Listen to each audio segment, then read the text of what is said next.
नमस्कार, मैं प्रभात कुमार बिश्नोई, प्रवक्ता अर्थशास्त्र, इकोनॉमिक्स स्टडी पैक पर अपने समस्त छात्र एवं छात्राओं का, अपने समस्त व्यूअर्स का हार्दिक अभिनंदन करता हूं। सभी को नमस्कार,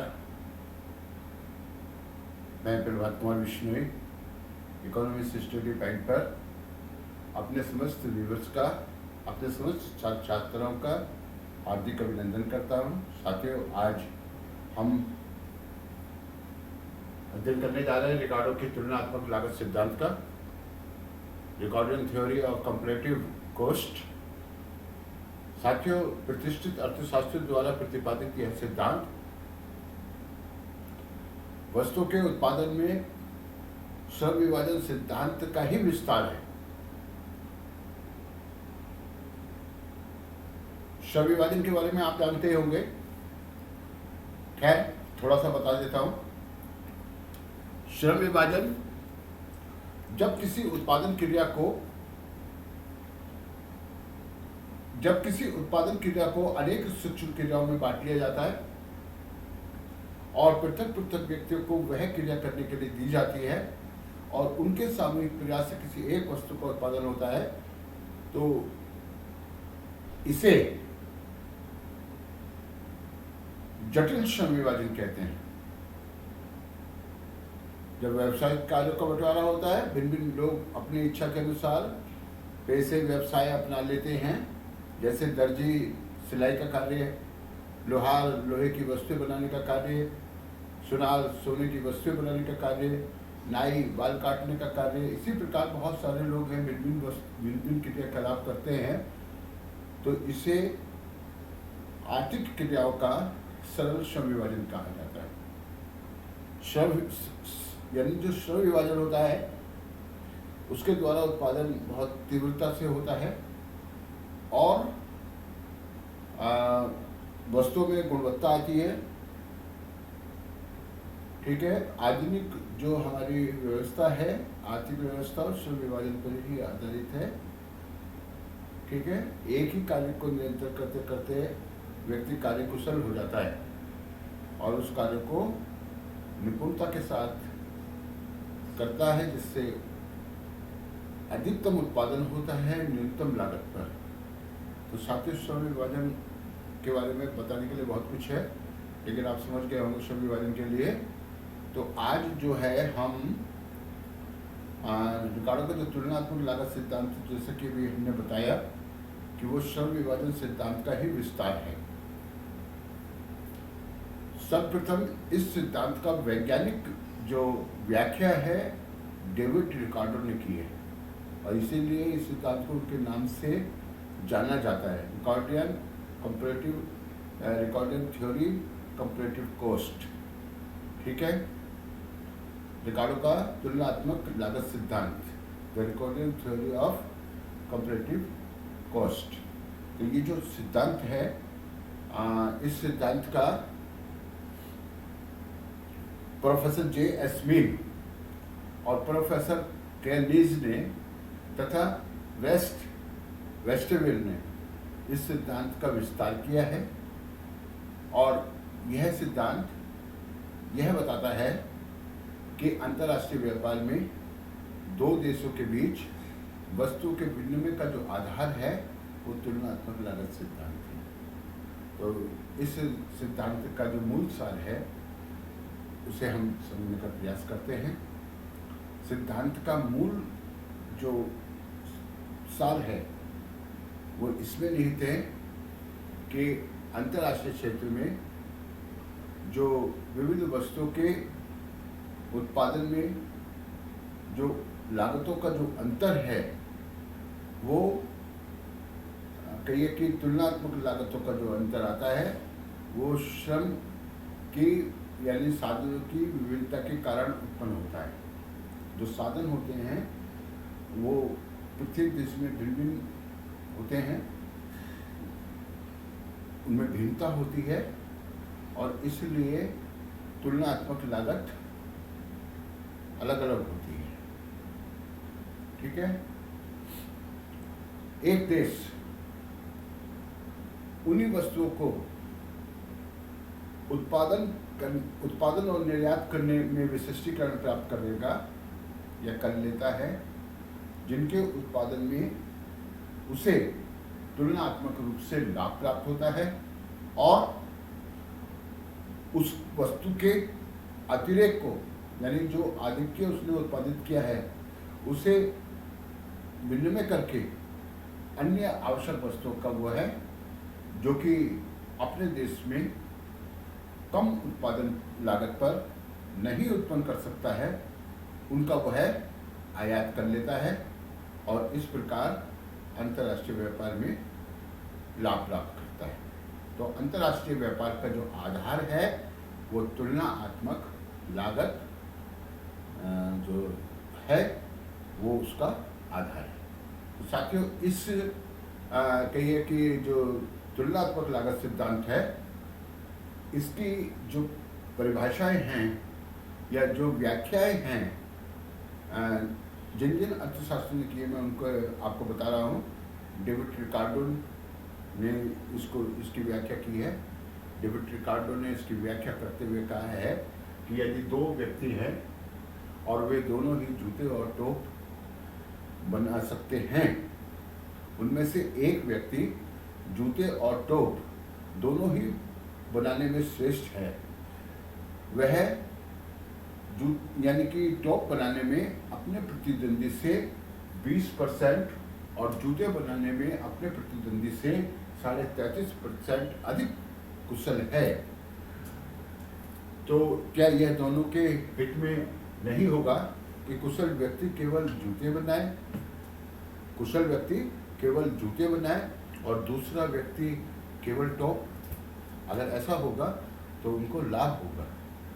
इसी को प्रोफेसर जैकब वाइनर ने इस प्रकार से परिभाषित किया है कि यदि स्वतंत्र व्यापार होता है तो प्रत्येक देश दीर्घकाल में उन वस्तुओं का उत्पादन और निर्यात में विशिष्टीकरण प्राप्त कर लेता है जिनके उत्पादन में उसे वास्तविक लागतों के संदर्भ में तुलनात्मक लाभ प्राप्त होता है, तथा उन वस्तुओं का आयात करता है जिनका देश में उत्पादन वास्तविक लागतों के संदर्भ में तुलनात्मक लागत के रूप में हानिप्रद होता है। इस प्रकार विशिष्टीकरण आयात के व्यापार करने वाले देशों को लाभदायक होता है।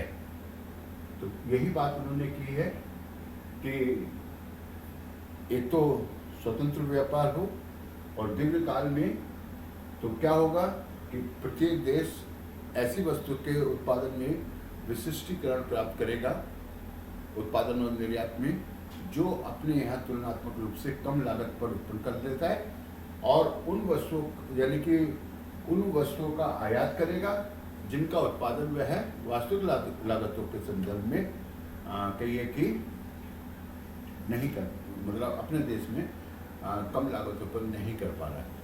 साथियों, ये जो तुलनात्मक लागत सिद्धांत है, रिकार्डो ने इसे मूल्य के श्रम सिद्धांत पर आधारित किया है। श्रम सिद्धांत जिसमें कि मूल्य जो है, मतलब उन्होंने माना है कि श्रम ही उत्पत्ति का साधन है, श्रम में पूर्ण गतिशीलता होती है ना। आंतरिक क्षेत्र में श्रम पूर्ण रूप से गतिशील होता है। स्वतंत्र व्यापार की मान्यता है और उत्पत्ति के साधनों में जो कहिए कि अंतर्राष्ट्रीय क्षेत्र में इस गतिशीलता का अभाव होता है, जिसके कारण श्रम सिद्धांत जो है वो अंतर्राष्ट्रीय क्षेत्र में लागू नहीं होता। यानी श्रम सिद्धांत का जो नियम है, मूल्य के श्रम सिद्धांत का जो प्रतिपादन रिकार्डो ने किया है, तो वो अंतर्राष्ट्रीय क्षेत्र में, अंतर्राष्ट्रीय व्यापार में लागू नहीं होता है। यानी मूल्य का निर्धारण श्रम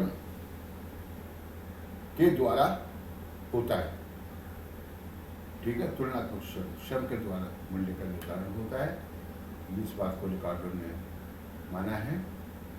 और जो श्रम है उसकी जो इकाइयाँ हैं वो समरूप होती हैं। समरूप का मतलब यह है कि प्रत्येक श्रमिक कार्य करने की दृष्टि से समान है। तो ये कुछ मान्यताएं इस सिद्धांत की उन्होंने ली हैं के आगे हम आलोचना आपको समझाएंगे।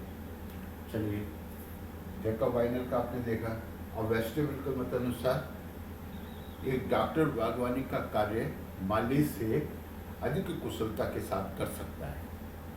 एक डॉक्टर बागवानी का कार्य माली से अधिक कुशलता के साथ कर सकता है, कि परंतु वह डॉक्टरी में और भी कुशल हो सकता है। ठीक है, उसे सर्वाधिक लाभ उसी समय होगा जब वह केवल डॉक्टरी का कार्य करे। इसी प्रकार एक देश दूसरे देश की तुलना में वस्तुओं का उत्पादन सस्ती लागतों पर कर सकता है। कुछ वस्तुओं का उत्पादन सस्ता बना सकता है, परंतु उस देश को सबसे अधिक लाभ उसी समय होगा जब वह ऐसी वस्तुओं का उत्पादन करे जिसमें उसे दूसरे की अपेक्षा अत्यधिक तुलनात्मक लाभ प्राप्त हो।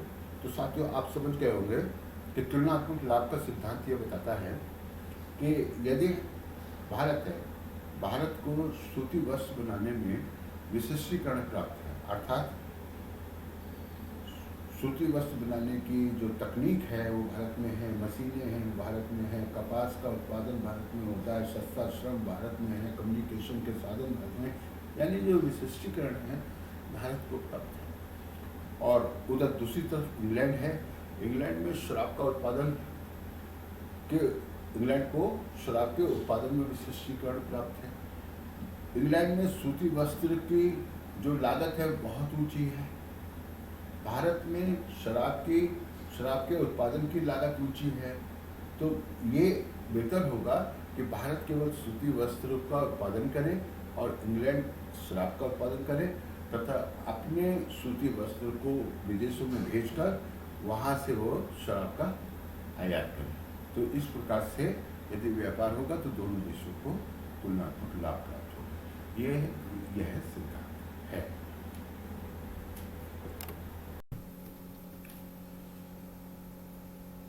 साथियों, इसी तथ्य को जो आपको मैंने इंग्लैंड और भारत का उदाहरण दिया है, इंग्लैंड शराब का उत्पादन और भारत सूती वस्त्र का उत्पादन करता है, प्रोफेसर मार्शल ने बहुत ही अधिक स्पष्ट करते हुए लिखा है कि यदि ऐसी वस्तुओं को जिनका उत्पादन देश में किया जा सकता है विदेशों से आयात किया जाता है, तो वह इस बात का सूचक है कि इन वस्तुओं की देश में उत्पादन की जो लागत है या लागत होती है उसकी अपेक्षा इन वस्तुओं को विदेशों से अन्य वस्तु के बदले में मंगाने में कम लागत लगती है। तो आप समझ के होंगे। अब बात यह है कि तुलनात्मक लागत के प्रकार कितने हो सकते हैं। तो लागतों में अंतर के जो प्रकार हैं वो 3 प्रकार के हो सकते हैं। एक, लागतों में पूर्ण अंतर या निरपेक्ष यानी एब्सोल्यूट डिफरेंस बिटवीन कॉस्ट, और लागतों में समान अंतर यानी equal difference between cost, and लागतों में तुलनात्मक या सापेक्षिक अंतर यानी इसको हम कहेंगे कंपैरेटिव कॉस्ट इन डिफरेंस। ठीक है,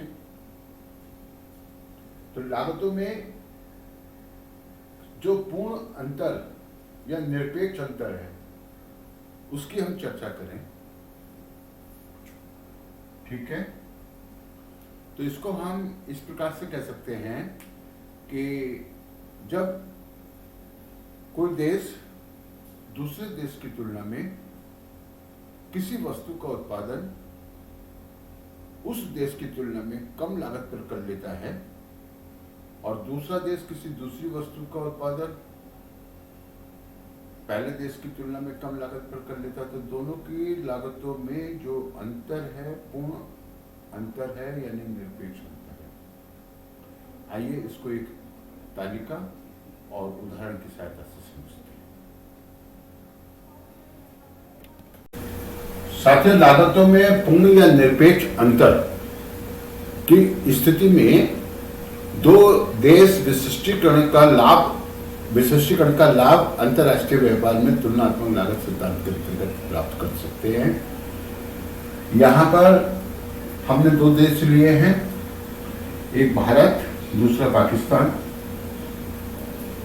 और लागत जो है उत्पादन लागत श्रम इकाइयों के रूप में दिखाया गया है।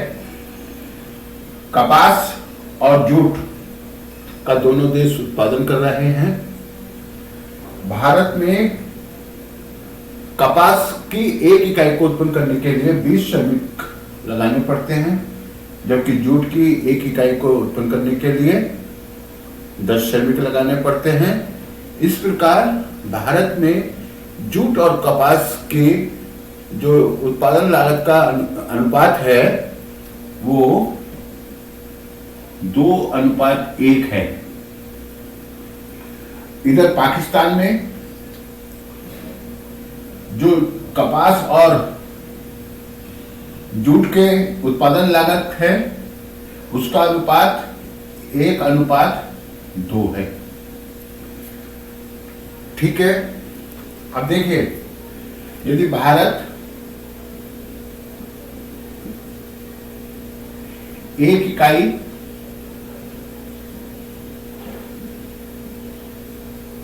कपास प्लस एक इकाई जूट का उत्पादन करता है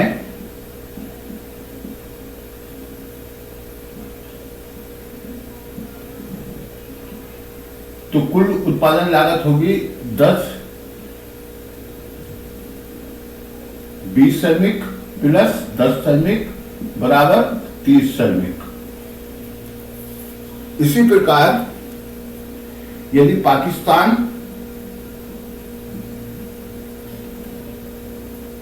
वो भी एक इकाई कपास की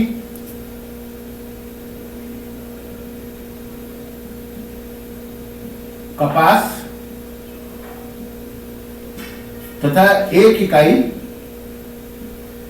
जूट की उत्पादन करता है तो उसे भी 10 प्लस 20 अर्थात 30 श्रमिक लगाने पड़ते हैं। इस प्रकार 2 इकाई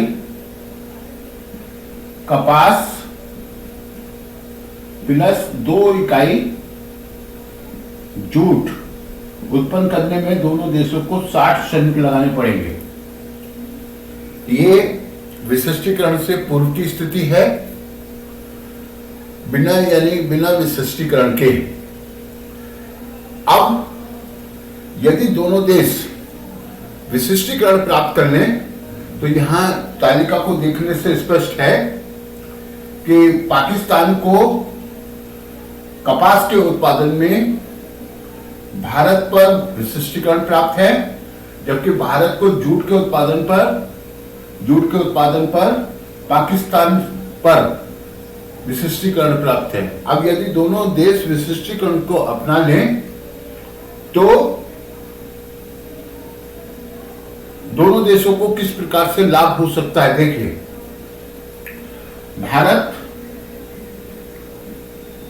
यदि 2 इकाई जूट की उत्पन्न करे तो उसे श्रमिक लगाने पड़ेंगे 20, और इसी प्रकार पाकिस्तान यदि 2 इकाई कपास की उत्पन्न करे तो उसे भी श्रमिक लगाने पड़ेंगे 20। तो 2 इकाई जूट प्लस 2 इकाई जूट की प्लस 2 इकाई कपास की लगाने में दोनों को 40 श्रमिकों के बराबर उत्पादन लागत लगानी होगी। अब देखिए, यहाँ पे 20-20 इकाइयां लगा रहे हैं, पहले 30-30 इकाइयां लगा रहे थे। एक इकाई कपास की उत्पन्न करने के लिए 20 श्रमिक, एक इकाई जूट की उत्पन्न करने के लिए 20 श्रमिक, 10 श्रमिक, और इस प्रकार 30 श्रमिक जो है भारत को लगाने पड़ रहे थे। इसी प्रकार पाकिस्तान को कपास की एक इकाई उत्पन्न करने के लिए 10 श्रमिक, जूट की एक इकाई उत्पन्न करने के लिए 20 श्रमिक, 30 श्रमिक लगाने पड़ रहे थे, दोनों को 60 श्रमिक लगाने पड़ रहे हैं। यहाँ भारत को 2 जूट की इकाइयां उत्पन्न करने के लिए 10-20 श्रमिक लगाने पड़ रहे हैं, और इसी प्रकार कपास की 2 इकाइयां उत्पन्न करने के लिए पाकिस्तान को भी 20 श्रमिकों को लगाना पड़ रहा है। तो यहाँ 10 श्रमिकों के बराबर लाभ प्राप्त हो रहा है उनको। ऐसे में दोनों देश विशिष्टीकरण को अपनाएंगे और अंतर्राष्ट्रीय व्यापार का लाभ प्राप्त करने की स्थिति में होंगे। ये बात आपकी समझ में आ गई होगी। चलिए इसको रेखा चित्र की सहायता से समझाते हैं। तो साथियों, ये जो रेखा चित्र है, इस रेखा चित्र में भी उस तालिका की जो है व्याख्या की जा सकती है। भारत और पाकिस्तान को कपास और जूट के उत्पादन में जो मतलब कहिए कि अनुपात विनिमय करना होगा, तो वो भारत को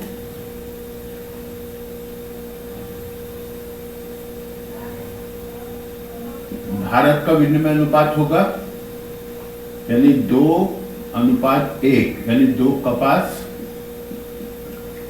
बराबर 1 जूट, यानी जूट की 1 इकाई बराबर 2 कपास की इकाई है। ये 2:1 होगा।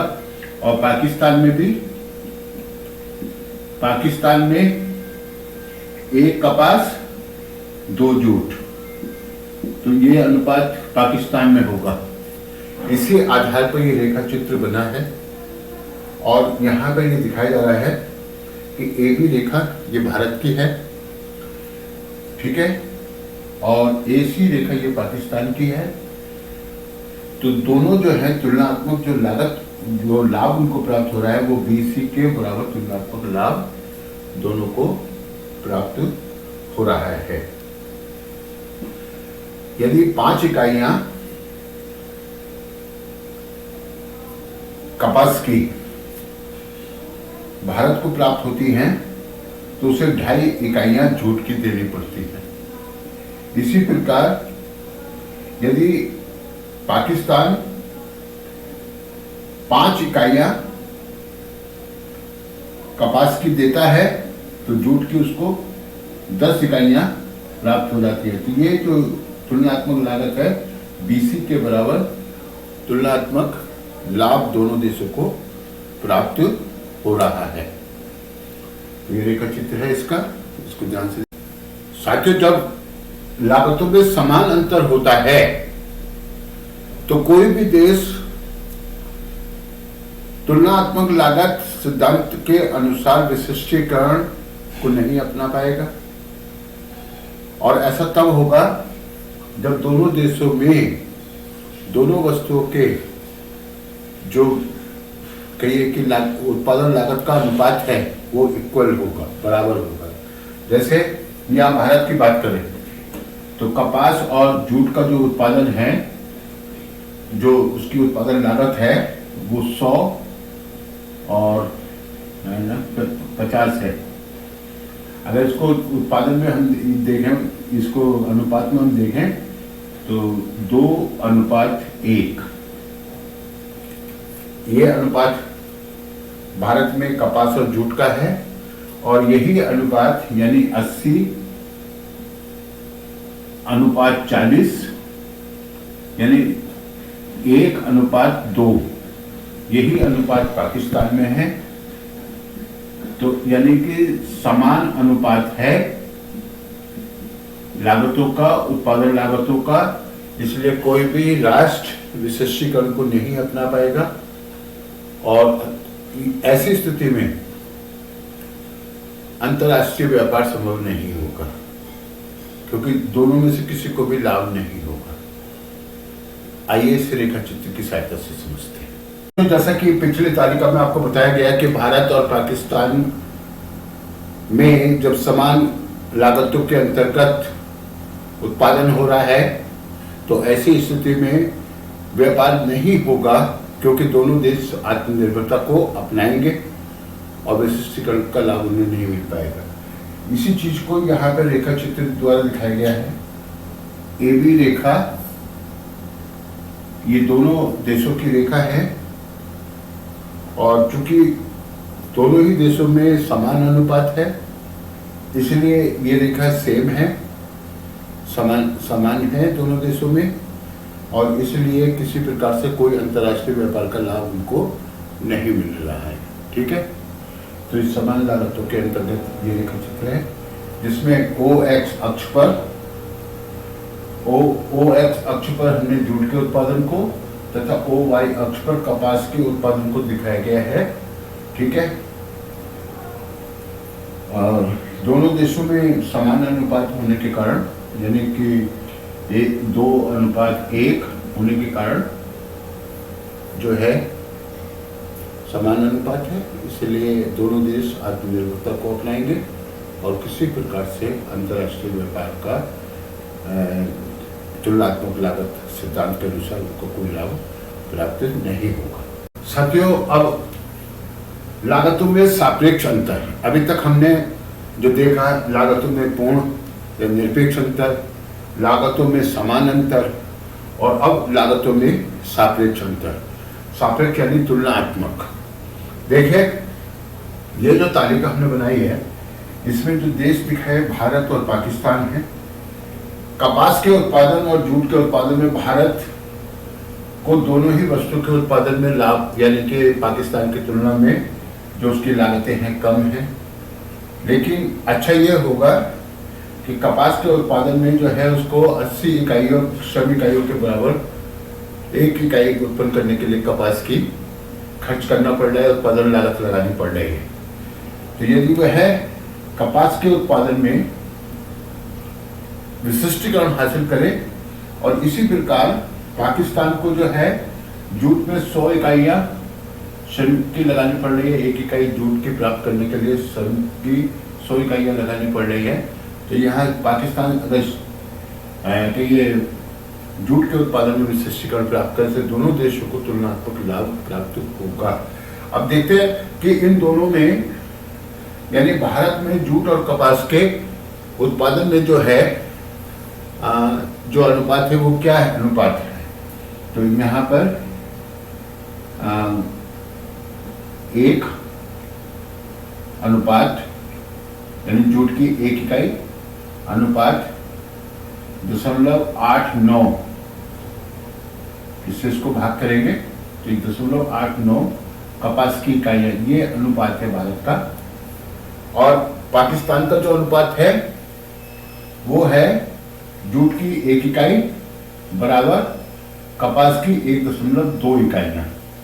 इस आधार पर हमको रेखा चित्र बनाना है। अब यहाँ पर जब हम रेखा चित्र बनाएंगे तो आप देखेंगे कि दोनों ही देशों को इकाइयों का लाभ हो रहा है। किस प्रकार से हो रहा है इसको भी यहाँ देख लेते हैं।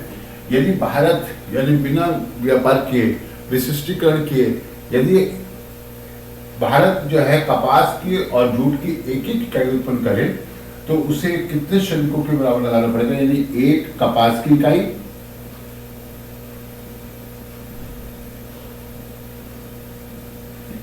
एक कपास की इकाई प्लस 1 जूट की इकाई, ये भारत उत्पन्न कर रहा है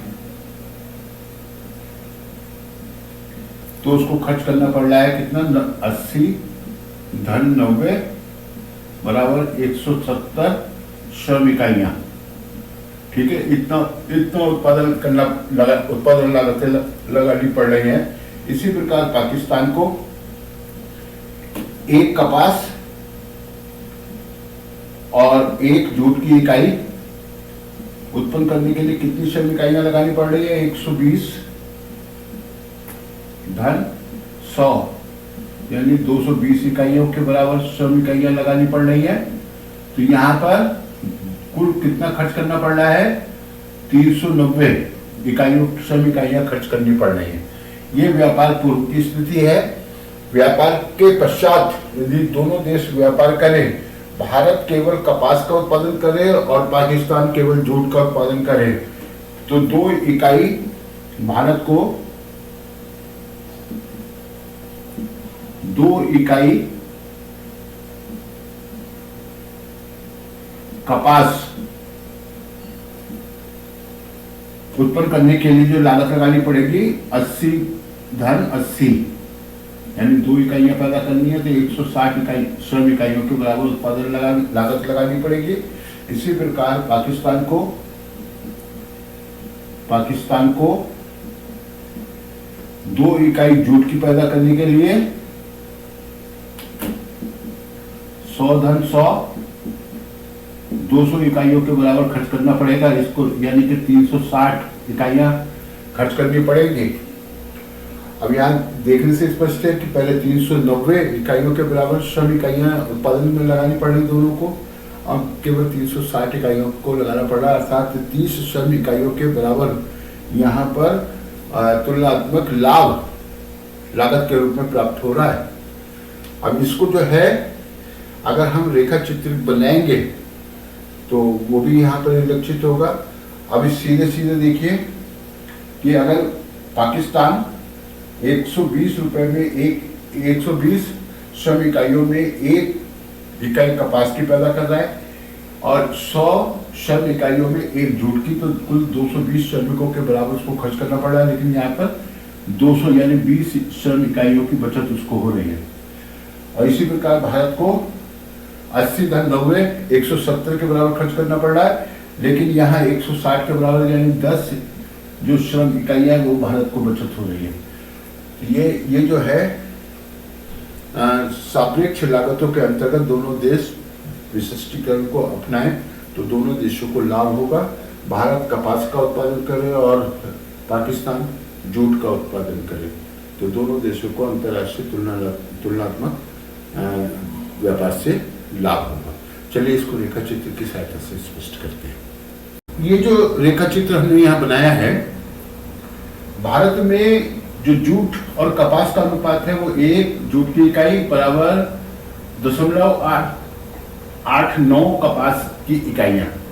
इसी प्रकार पाकिस्तान में 1 जूट की इकाई बराबर 1.2 कपास की इकाइयां। तो यहाँ जो है आप देख रहे होंगे इसी अनुपात में ये रेखा खींची गई है और AB रेखा ये भारत की रेखा है तथा AC रेखा ये पाकिस्तान की रेखा है और जो तुलनात्मक लाभ है वो BC के बराबर दोनों देशों को प्राप्त हो रहा है। तो यही चीज यहाँ पे बताई गई है। ठीक हो, समझ में आया होगा। तो ये रिकार्डो द्वारा प्रतिपादित जो तुलनात्मक लागत सिद्धांत था, विभिन्न लागतों के अंतर के दौरान जो लाभ की स्थिति बन सकती है, जो हो सकती है, वो यहाँ पर आपको बता दी गई है। वीडियो काफ़ी लंबा हो चुका है। यहाँ इस सिद्धांत की मान्यताएं और आलोचनाएं हम आपको अगले वीडियो में प्रेषित करेंगे। साथियों, अगर आपको ये पसंद आया हो तो आप लाइक जरूर कीजिए और सब्सक्राइब कीजिए। आपका बहुत बहुत धन्यवाद। नमस्कार।